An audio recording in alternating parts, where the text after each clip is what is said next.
We wanna live.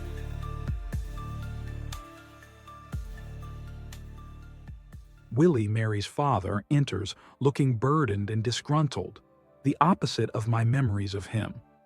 I haven't seen or talked with him since we erected the swing set for Jeff's second birthday 20 years ago. He ignores me. "Any change?" he whispers to Mary. Mary shakes her head no. She says, "Good night, Dad," ignores me, and leaves.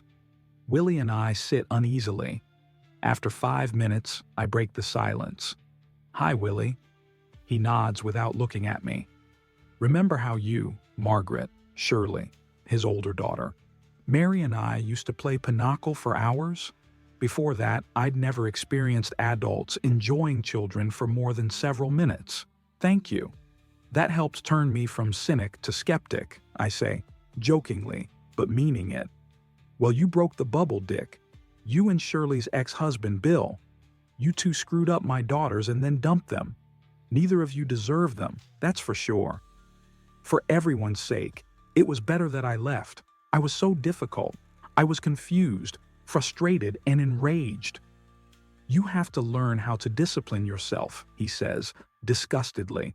"Not when it was at Mary and Jeff's expense. My body had developed biological habits from so much fear, anger, and violence caused by my jealous brother Doug and my father's brutal punishments. Either my blood sugar would drop, causing depression, or my adrenaline would soar and I couldn't control my excess energy, causing manic behavior, or blood sugar would drop while adrenaline soared, causing irritability and sour disposition. When I first went to California, my Uncle Lanny gave me some cognitive self-help tools. I learned to control myself. I mainly handle it through diet now. If ever I've had angels in my life, one would be Lon, I say, still feeling ill at ease. I never met Lanny. I think you did. Of my mother's 12 siblings, he is the youngest, only 11 years older than I. Lanny was the witty one. He was more like the understanding brother that I had wanted. "Do you have any idea? The hardships you caused everyone?" "I can imagine." He sits back, defeated. "Imagine? My daughters screw up with 2 bums who abandoned them, move into my small 2-bedroom house with 2 infants, and I'm supposed to trust their choices," he says. "I know saying I'm sorry won't change the past, but I am," I say, as guilt swells.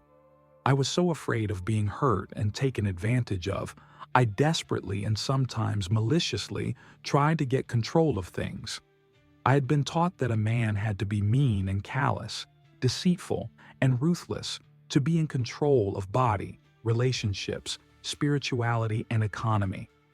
I even thought Leave It to Beaver was all Hollywood hoopla because I rarely experienced people who were understanding. Compassion wasn't normal. Goodness was an ideal that eluded me. I was always prepared for life to knock the wind from me. I couldn't learn to trust myself in an untrusting world. I couldn't trust and appreciate Mary as she deserved. I didn't realize that with that attitude, I often forced people and experience to crash in on me. I rarely find myself a victim of my past anymore. I've worked hard to change. I'm not perfect by any means, but I'm here to help. That's something I couldn't do very well back then. Whatever you can do. Do you still repair machines or have you retired? Retired a few years ago. Do you and Margaret still live in that nice little house? We've been separated a long time. Along with my cynicism, I developed a taste for alcohol. I threatened her with a gun once. I was drunk. Was it loaded? Course not. I just wanted to scare the bejesus out of her. I'm sorry. He nods, but his look is too bitter to be forgiving. I had been holding on to my memories of his family as proof that family life could be happy. Now I know I was very responsible for his family breaking up. I feel miserable. But I wasn't aware of any self-help tools at the time. Self-forgiveness is my only appropriate action now. I place honey butter mix under Jeff's tongue. Willie and I sit quietly, uncomfortably. You making a living with your health stuff? He breaks the silence. At times. I'm taking a break from working exclusively with illness. I paint murals, motif, trompe-l'oeil, and faux finishes in homes, mainly in Beverly Hills. I do some acting on the daytime soap General Hospital. I make just enough to stay in business, afford my research, and survive. As long as I'm healthy, doing more than one thing, and what I enjoy, I'm happy. How about you? Just getting along, I guess, he sighs. We sit quietly, a little more at ease. Sunday, September 28th. I awaken from napping in a chair and notice it's almost 8 a.m., my first morning in the hospital. Willie leaves the room. I place honey, butter, under Jeff's tongue. He seems more settled in that calmer state. Looking somewhat rested, Mary walks in followed by Ben. Willie returns and says goodbye. Everyone seems laconic. They are probably exhausted from 6 stressful days. I go to the anteroom for some raw pistachio nuts. A nurse enters, unlocks the medicine cabinet, and removes a small bottle. I eat as I follow her over to Jeff, and she hands Mary the bottle. "What's that?" I ask. "Medication," says the nurse. "Yes, but what is it?" "Dilantin," she says, "keeps him from having seizures." "But it keeps him completely drunk and unconscious. Would you rather he have seizures and die?" Mary pours a half-teaspoonful of the thick medication into a spoon and into Jeff's mouth. It looks like the raw custard I make when I use reddish Mexican papayas, like the ones I bought on my way here. Jeff's mouth fills with saliva and drains into his throat. He chokes. The nurse takes a thin, flexible plastic tube and vacuums his throat. "May I ask the nurse. She hands me the vacuum tube. I lean close to Jeff's face, blocking everyone's view of his mouth. I vacuum his throat.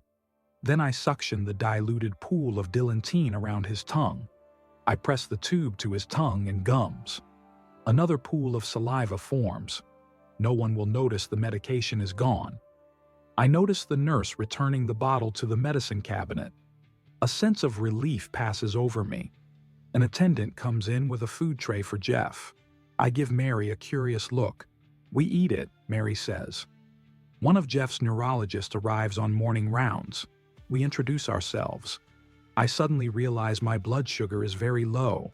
My brain doesn't have enough blood sugar to remember his difficult name from the instant it leaves his mouth. I go back to the anteroom and get some non-steamed dates and raw butter to elevate my blood sugar. I return and eat while I watch the doctor examine Jeff's stomach where there is a very long-stitched incision. "What's that?" I ask. "Doctor." Japter performed exploratory surgery, searching for internal bleeding, but there was none, the doctor says. I look over Jeff's abdominal area, hips, and lower back. I see no bruises that would have indicated there could possibly have been internal bleeding. I open Jeff's eyes. Using iridology as a diagnostic tool, I search for blood spots in his irises. Iridology is a science using the patterns and discoloration in the irises to diagnose the body's condition without expensive, dangerous X-rays or exploratory surgery. Each tiny area relates to a body part or system. Fading blood spots would indicate that there had recently been internal bleeding. There is none. My adrenaline rushes. Sadness fills me. The invasive surgery is another problem for Jeff to heal. I am angry that his life has been more endangered. I wonder if Dr. Japter, believing Jeff was going to die anyway, performed the unnecessary surgery to make a house or swimming pool payment, or pay for a daughter's braces. I remember the first remarkable experience I had after studying iridology for 2 years. My New Zealander girlfriend, Susan, and I were making love. Her blonde head was arched back, and her hazel eyes were open. I suddenly noticed a blood-red spot in her right iris. The spot was near the area relating to the peritoneum. "Sweetheart, are you spotting?" I asked. She laughed. "You don't have to worry. I'm not going to get pregnant. I have an IUD. That's not my concern. Do you have pain in your stomach or uterus? Are you spotting?" "Well, yes and yes. The pain only happens when I move in particular ways. When we're making love, it hurts once in a while, just a little. How did you know? Iridology. You see something that alarms you? Please don't be frightened. I'm no iridological expert, but I think we should get you to Cedars-Sinai Hospital. You might have a little problem that could become a big problem. But you don't believe in doctors. Disease is a natural process whereby the body cleanses itself of accumulated toxins that it hasn't been able to eliminate. Most often, the body just needs good nutrition and time. But I think your IUD is causing problems. It's a foreign object that requires a mechanic to remove it. Susan laid tensely on the examination table with her legs spread and feet in stirrups. The doctor, in his early 30s as I was, pulled his scissors clamp from her crotch. In its clasp was Susan's IUD string. It had become disconnected from the IUD. Her tissue acids had dissolved the end like catgut. Susan's IUD punctured through her uterus and floats somewhere in her abdomen, the doctor said. We have to perform emergency surgery. It could cause peritonitis, which can be fatal. You may lose your uterus. Susan looked as if the wind had been knocked out of her. Doctor, can we take this one step at a time? I asked. Since infections are the body's response to foreign or toxic substances, when you remove the IUD, you will eliminate the primary cause for severe infection, if Susan has one. Then her uterus will heal. If I get inside and find an infection that I consider dangerous, I will have to remove her uterus. Couldn't you give her body a week to see if it heals first? I asked. If it looks bad, I'll remove it. I don't like taking this attitude, but you leave me no choice. If you remove her uterus without giving her body a chance to cease the infection, we will file suit against you and this hospital. Please, be clear that this will be personal against you because your treatment of Susan is personal. When she signs the release for surgery, there will be a clause stating that you are not to do anything other than remove the IUD and possibly stitch the tear in her uterus, if necessary. We refuse to operate at all then. Since we are in agreement that Susan needs emergency surgery to remove the IUD, why can't you just do that? I'm not going to go inside her with shackles on. I need the freedom to do what I think is right. May I remind you of your oath? If you or any other qualified surgeon here refuses to perform the agreed-upon necessary surgery, anything from peritonitis to pneumonia to death that happens to Susan from this moment on, I will see that you in this hospital are swamped with litigation. All I'm asking is for you to give her a chance to heal with the IUD removed. You can always remove her uterus tomorrow or the next day if her condition gets serious, correct? He looked deep into my eyes. He must have seen inside me and knew I meant it, because his attitude changed. Yes, sir, he said respectfully. Administration will give you a release. I'll accept it with your limitation clause. I'm sorry I felt it necessary to be so aggressive. Maybe I should have been more patient. No, you haven't been unreasonable, he said. I sat in the lounge while Susan had surgery. The doctor approached me. He smiled and said, Susan is fine. We easily found the IUD, and the infection looks as if it will go quickly. She has an inch-long incision at the base of her belly button that is hardly noticeable. My eyes filled. Thank you, doctor. Standing over Jeff, I realized that I have to let go of my anxiety about his unnecessary abdominal surgery. But I wonder, why is it that doctors don't use iridology as a safe diagnostic tool? Is it because it would not generate great profits? I can't think about that now. I must concentrate on what will benefit Jeff. Doctor, I say, my son is much more likely to recover from his coma if we take him off medication. He looks terrified and says, that is not possible. He will have seizures and infections without medication. Then everything we do for him will be for nothing. I am feeding him enough unsalted raw butter to prevent seizures, I say. You are feeding him what? He asks. Raw fat prevents seizures. I put it under his tongue every 20 to 40 minutes. We have to take the chance or he will remain a vegetable or die. No, he says, and looks to Mary for support. Looking frightened, Mary says to me, I appreciate whatever you can do, but the doctors know more about this than you. Please. Remember Monica? How is Jeff going to recover from his coma and eat if he's drugged unconscious? I ask. Please, Aajonus, don't make things more difficult for everybody, Mary says firmly. I remember the Delanton looking exactly like the raw custard. I will sabotage the medication. I go into the anteroom, unpack my blender and food. I make a thinner than usual raw custard. I blend 2 raw eggs, 4 tablespoons unsalted raw butter, a quarter of a fresh papaya, skinned and seeded, and 2 tablespoons unheated honey. I sit and eat some, waiting for everyone to leave. Finally, I am alone with Jeff. I want to increase Jeff's thirst for juices, so I turn down the drip speed of his IV. I remind myself that the honey I'm giving him eliminates his need for sugar water. I wish I could remove the IV.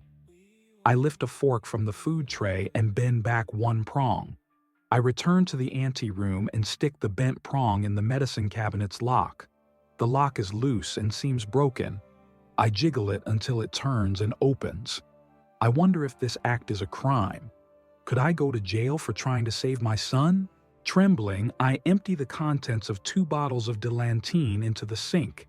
It has such a strong odor, anybody who walks in might be suspicious. I rinse it down with cold water. I take a Delanton bottle and pour in the custard. The bottleneck is small and the custard so thick it spills all over. I am so nervous I can barely manage tapping the bottle on my palm to get the custard to enter and settle. One finished, I lift the other bottle and fill it with custard. I wipe both bottles and cap them. I hear someone in the hallway.